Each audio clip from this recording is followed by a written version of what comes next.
ഈശോ മിശിഹായ്ക്ക് സ്തുതിയായിരിക്കട്ടെ. ഇപ്പോഴും സ്തുതിയായിരിക്കട്ടെ.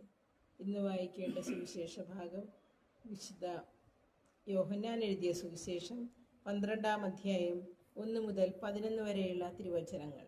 തൈലാഭിഷേകം, ഇതാണ് ശീർഷകം. മരിച്ചവരിൽ നിന്ന് താൻ ഉയർപ്പിച്ച ലാസർ താമസിച്ചിരുന്ന ബഥാനിയയിലേക്ക് പെസഹായ്ക്ക് 6 ദിവസം മുൻപ് യേശു വന്നു. അവർ അവന് അത്താഴം ഒരുക്കി. മർത്ത പരിചരിച്ചു. അവനോടുകൂടെ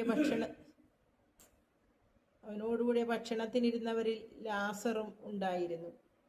മറിയം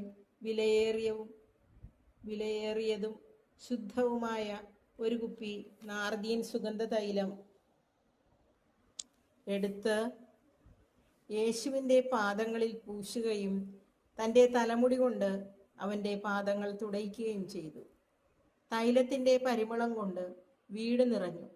അവൻ്റെ ശിഷ്യന്മാരിൽ ഒരുവനും അവനെ ഒറ്റിക്കൊടുക്കാനിരുന്നവനുമായ യൂദാസ്കറിയോത്ത പറഞ്ഞു, എന്തുകൊണ്ട് ഈ തൈലം 300 ദനാറയ്ക്ക് വിറ്റ് ദരിദ്രർക്ക് കൊടുത്തില്ല?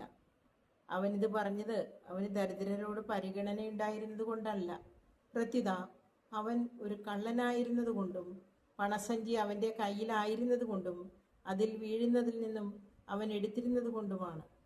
യേശു പറഞ്ഞു, അവളെ തടയേണ്ട, എൻ്റെ ശവസംസ്കാര ദിനത്തിനായി ഇത് ചെയ്തുവെന്ന് അവൾ കരുതിക്കൊള്ളട്ടെ.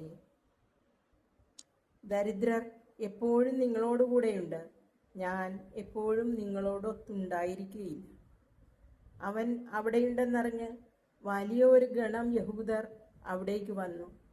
അവർ വന്നത് യേശുവിനെ ഉദ്ദേശിച്ചു മാത്രമല്ല, അവൻ മരിച്ചവരിൽ നിന്ന് ഉയിർപ്പിച്ച ലാസറിനെ കാണാൻ കൂടിയാണ്. ലാസറിനെ കൂടി കൊല്ലാൻ പുരോഹിത പ്രമുഖന്മാർ ആലോചിച്ചു. എന്തെന്നാൽ അവൻ നിമിത്തം യഹൂദരിൽ വളരെ പേർ അവരെ വിട്ട് യേശുവിൽ വിശ്വസിച്ചിരുന്നു. കർത്താവിൻ്റെ സുവിശേഷം. ക്രിസ്തുവേ, അങ്ങേക്ക് സ്തുതി.